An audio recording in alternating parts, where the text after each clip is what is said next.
이사야서는 전체 66장으로 이루어져 있는 성경에서도 꽤 분량이 되는 그런 성경 말씀입니다. 예언서 말씀은 선지자들이 했던 말씀들을 문서로 적어 놓은 것들을 예언서라고 하는데, 그 중에서도 이 이사야서, 예레미야서, 에스겔서는 양이 순전히 길다는 것만으로 대선지서 이렇게 구분이 됩니다. 그리고 또 이 이사야서도 몇 가지 방법으로 끊어서 읽을 수가 있어요. 어떤 기준에 따라서 이것을 뭐 3개씩 이렇게 나누기도 하는데, 1장에서부터 6장까지를 보통 인사, 프롤로그라고도 하고, 이사야가 어떻게 부르심을 받고 하나님께서 이스라엘을 어떻게 그 잘못을 고발하고 계시는지, 보여주고 계시는지, 그리고 이스라엘과 열방이 앞으로 있게 될 여러 일들에 대한 심판에 대한 말씀이 이어지고, 그리고 회복과 하나님께서 받으실 찬양으로 이어지게 될 세 분량으로 나누기도 하며, 또 어떤 사람들은 이 이사야서가 꽤 긴 기간을 예언하고 있기 때문에 이것이 이 말씀대로 이루어지는 것이냐, 아니면 이성적으로 이것이 말씀하는 것이 어떤 의미이냐라고 질문하다 보니까 이사야서를 여러 사람이 썼다라고 이야기하는 사람도 있습니다. 학자들마다 약간 생각이 다르지만 저는 이사야서를 보면서 고백하기를, 하나님께서 우리에게 주시는 말씀이다, 하나님께서 우리에게 깨우치려고 주시는 말씀이다. 거기에 하나님께서 긴 시간 동안 당신께서 말씀하시고 그 말씀을 신실하게 이루어 가시고, 그러니까 미리 말씀하시고 그 미리 말씀하신 것들을 성취해 가시고, 그 성취하신 말씀이 우리 가운데 여전히 동일한 약속이 된다고 믿고 있고, 그런 의미에서 내용상으로 보는 것이 조금 더 낫겠다라고 이렇게 접근하고 있습니다. 오늘 2장 말씀에서 다시 한번 이사야가 하나님께서 하시는 말씀에 대하여, 특별히 예루살렘에 대하여 하신 말씀에 대하여 예언하고 있어요. 하나님께서 이러하게 이루게 될 것이다. 2장 말씀을 전체 다 읽진 않았지만 이 2장 말씀 우리가 읽지 않은 부분은 주님의 날이 올 거다. 그 주님의 날이 오면 이스라엘 백성들, 열방들 하나님의 능력과 은혜를 낱낱이 보게 될 것이다. 그런 내용을 전체 품고 있습니다.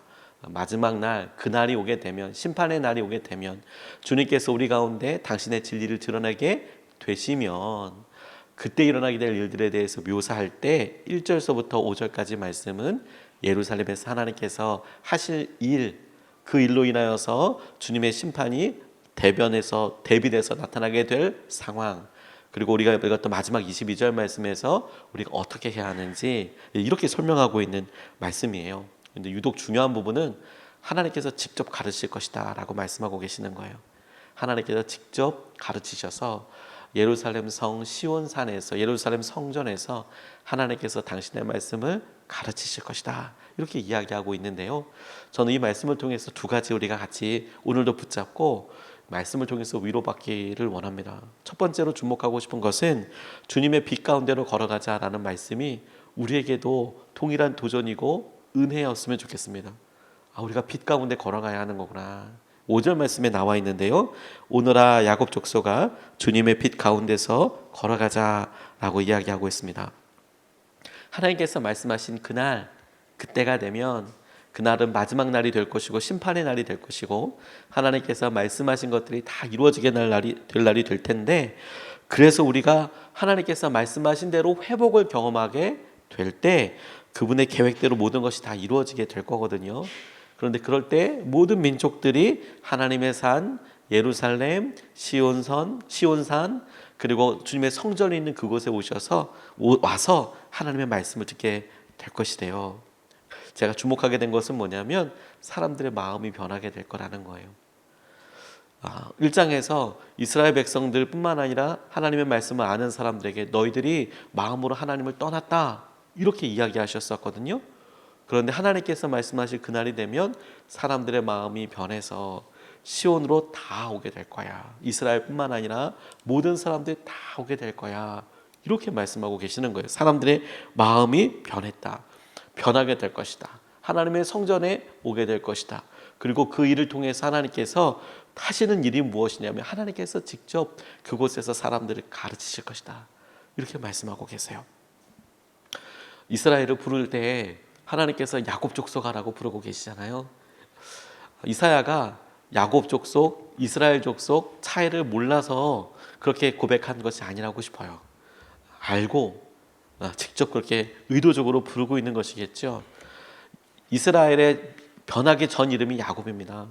그가 연약하고 여전히 다른 사람을 속이고 경쟁적으로 다른 사람을 붙잡아서라도 자기의 길과 자기의 유익을 구할 때 이름이 야곱이었어요.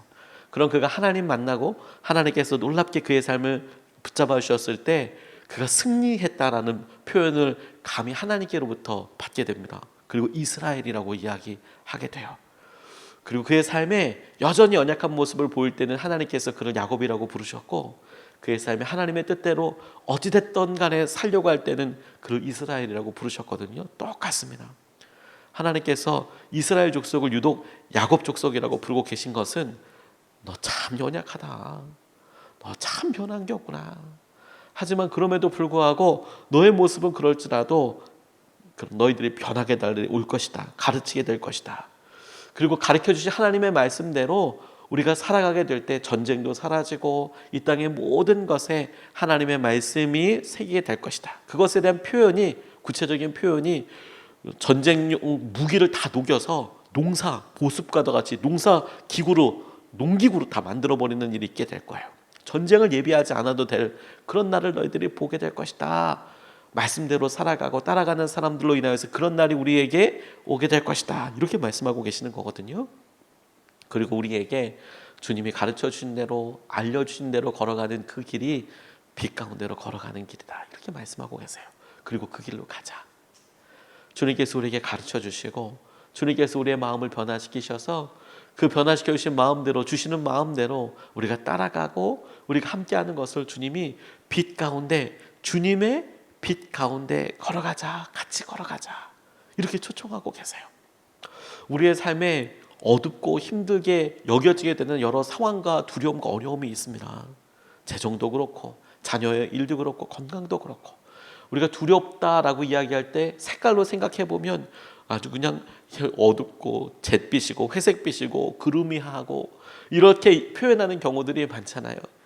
그런데 주님의 빛이 그 모든 것을 다 비추시고 우리의 상황이 어떤지, 우리가 보게 될 것은 무엇인지, 어떻게 고백해야 하는지를 우리에게 보여주세요. 그 길이 쉽다라고 이야기할 수는 없지만 주님은 당신께서 우리의 마음을 변화시키시며 당신께서 초청하시는 그 빛 가운데로 같이 걷자, 같이 가자라고 이사야 입을 통해서 우리에게 도전하고 계시는 거예요. 하나님, 우리가 오늘도 우리 삶에서 주님께서 이끌어 주시고 인도하여 주시는 은혜의 길을 그렇게 가게 해 주십시오. 주님이 인도하시며만 순종하게 하십시오. 이런 갈망이 제게 생겼습니다. 다누시타초라고 하는 곳에 마리아 자매라는 곳이 있어요. 전쟁이 나다 보니까 그곳에 다른 사람들이 보기에 연약하다 싶을 여성들이 다 모여서 그곳에 피해받고 전쟁 때문에 힘들어하고 어려워하는 사람들을 돕는 공동체로 전쟁 중에 생겼던 그런 여성들을 위한 자매회가 있습니다. 개신교 단체예요. 근데 이 다름슈타트라는 곳이 사람들이 막 힘들고 어렵고 폭격이 있고 그러니까 사람들 불러서 예배드리고 막 이러다 보니까 하나님께서 놀라운 방법들로 그분들을 이끌어주시고 지켜주시는 여러 간증들이 있어요. 그런데 거기에 굉장히 독특한 문화 같은 것이 있습니다. 저도 깜짝 놀랐어요. 저희가 방문했을 때 한 번은 아이들을 또 여러 상황들을 이렇게 다 일찍 재우거든요. 그런데 저희는 손님이니까 일찍 자진 않는데 저녁에 아무도 들어갈 수 없는 자기들만의 모임이 있어요. 평상시에는 모든 모임을 다 오픈합니다. 밥 먹는 거, 예배 시간 그냥 다 오픈해서 그곳에 방문하는 모든 방문객들이 모든 예배 시간을 다 참석해서 그 참석하는 시간에 하나님께서 이렇게 인도하시는구나, 큰 도전과 은혜를 받거든요. 그런데 한 저녁 시간만큼은 방문자들이 참석할 수 없고 개인 그 다누슈타트에 있는 그런 모임들만 갖는다는 거예요. 그런 모임들을 갖는 이유가 뭐냐면요, 빛 가운데 교제를 하기 위해서래요. 빛 가운데 교제. 빛 가운데 교제하는 이유가 뭐냐면 그 시간에 어떻게 진행을 하냐면 사람들에게 서로가 빛이 되어주는 거예요. 빛 가운데 걸어가자, 빛이 되어준다. 어떤 표현처럼 여러분 여겨지십니까?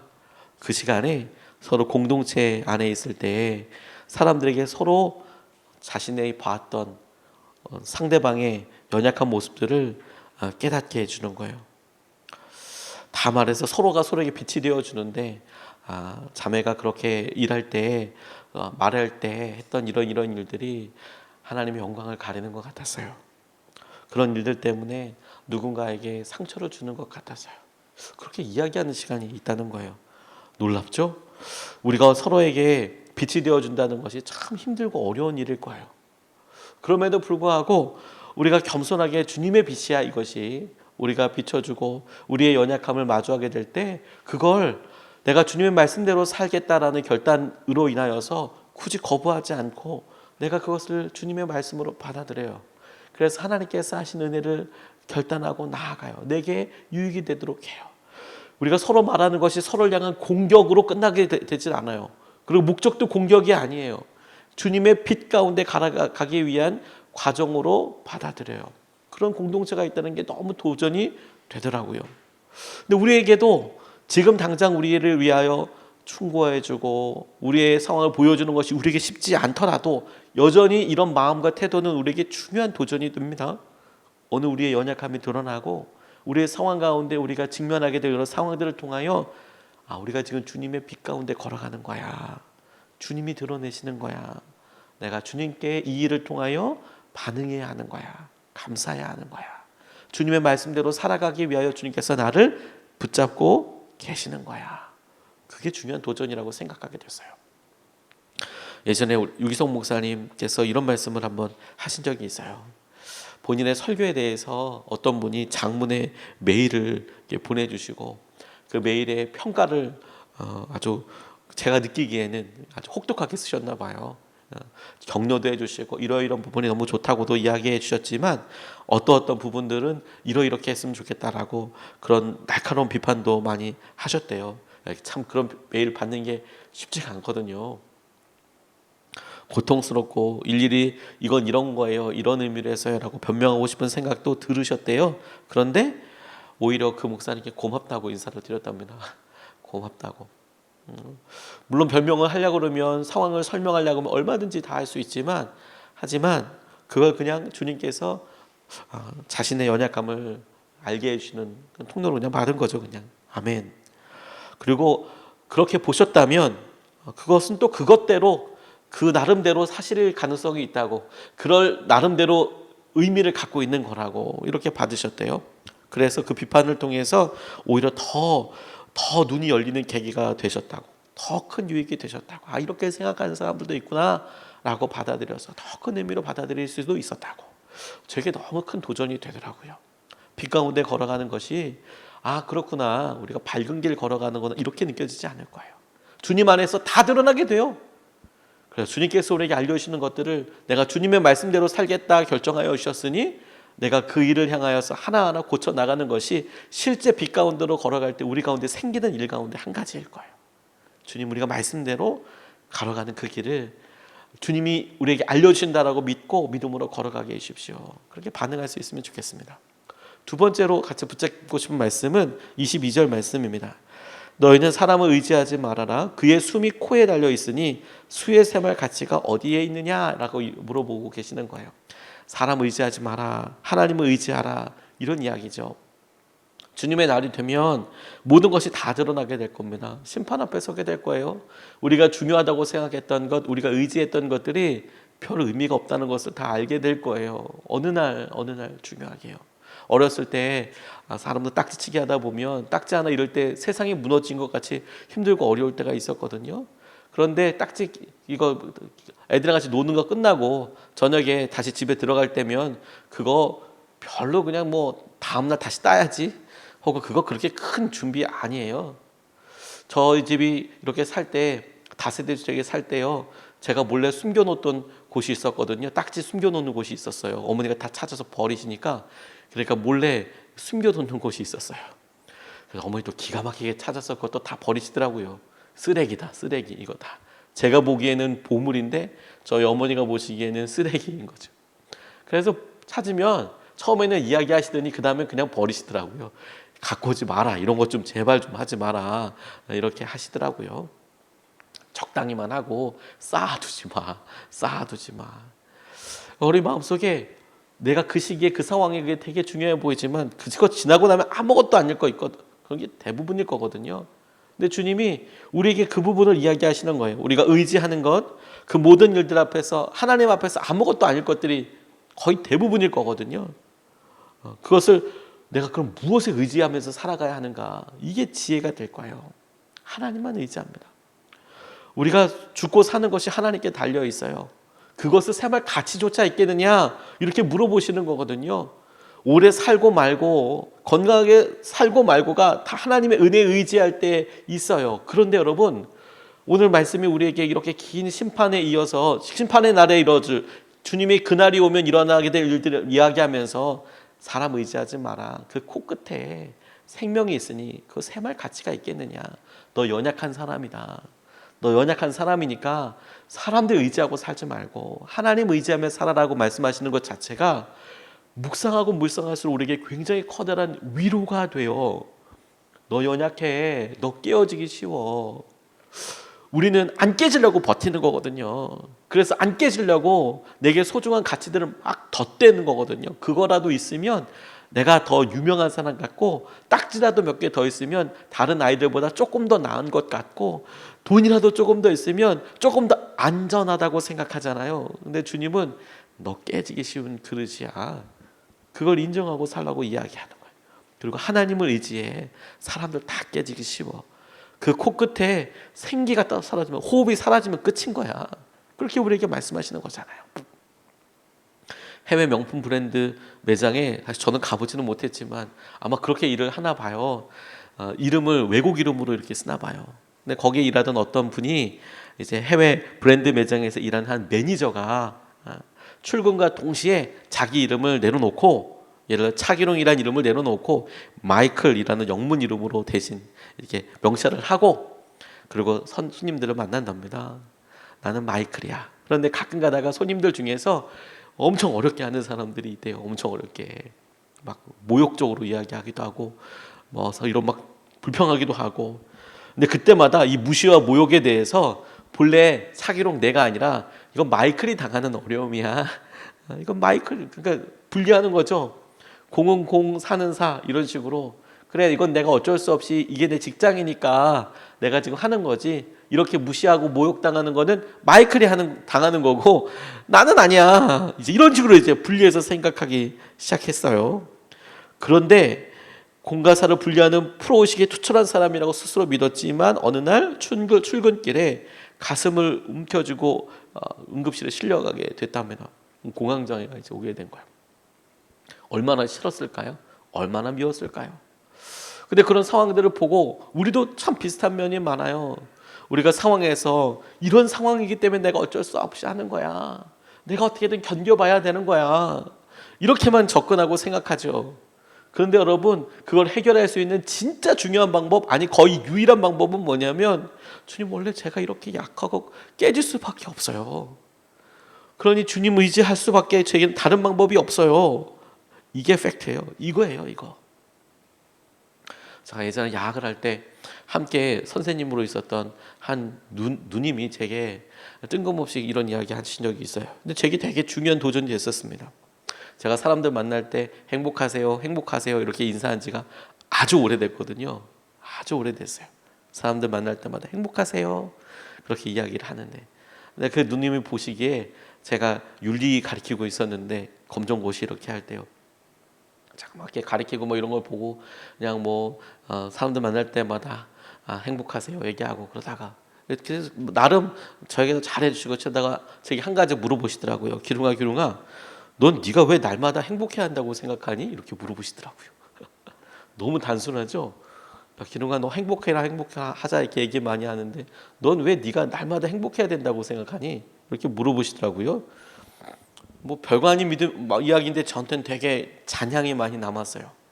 왜냐면 저는 불행할 수도 있다라고 생각하니까 행복한 게 정상이지 이렇게 생각하다가 아니구나, 그게 정상이 아닐 수 있구나. 불행할 수도 있겠구나. 그렇구나, 우리가 깨어지기 쉽구나. 내가 유지하려고 노력하고 있는 이것은 참 깨어지기도 쉽고요. 내가 지금 의지하고 있는 이것은 어떤 의미에서 허망하게 사라질 수도 있어요. 근데 그것 자체를 인정하고 나면 아, 그렇구나. 정말로 의지할 분이 하나님밖에 없는 거구나. 아, 정말로 우리의 삶의 안전함과 보호하심이 되는 것은 하나님밖에 없구나. 그 사실을 인정하는 것이요, 더 이상 저를 너 행복해야 돼, 너 완전해야 돼, 너 능력 있어야 돼, 너 어떻게 살아야 돼, 그런 스스로의 부담을 다 떨쳐버리게 되더라고요. 그거 아니고 나는 연약해. 내 숨 사라지고 나면 그 수 세는 거 그게 무슨 가치가 있겠어. 하나님을 의지하고 사는 거야. 하나님께서 우리에게 이끌어 주시는 거야. 그것이 우리에게 유일한 위로가 돼요. 그렇지. 우리를 흙으로 만드셨다잖아요. 흙으로 만드셔서 연약하시다잖아요. 그러니 그거 인정하는 게 어려운 것도 아니에요. 원래 우리는 그냥 흙으로 만들어졌으니까. 그래서 흙으로 만드신 그 주님께 하나님 이 모습 그대로 사용하여 달라는 것이 더 놀라운 은혜와 위로 앞으로 나아가는 길이라고 믿습니다. 오늘 두 가지 말씀 같이 나눴어요. 하나, 주님의 빛 가운데로 걸어가자. 주님이 우리에게 가르쳐 주시는 대로 우리의 상황들이 도전과 여러 상황들 가운데 있게 될 겁니다. 주님이 보여주시는 시간이지. 빛 가운데로 같이 걸어가요. 그 말씀에 순종하는 길로 걸어가요. 우리에게 있는 어려움들을 주님이 깨우쳐 주시는 길로 우리가 같이 걸어가요. 우리를 포기하지 않으시는 하나님께서 여전히 주시는 기회로 우리가 붙잡아요. 두 번째로 하나님을 의지하고 살아가요. 우리의 삶이 깨어질 수밖에 없어요. 당연해요. 그러니까 우리 하나님 더 의지하며 살아가요. 하나님께서 우리를 만들어주신 대로 우리가 받아들이고 나아가면 그것이 우리에게 놀라운 위로가 될 거예요. 더 이상 우리가 우리 스스로를 지키려고 노력하지 않고 하나님께서 우리에게 하시는 은혜를 구하는 자리로 우리가 나아가자고요. 이것을 붙잡고 두 번 나눠서 같이 기도하면 좋겠습니다.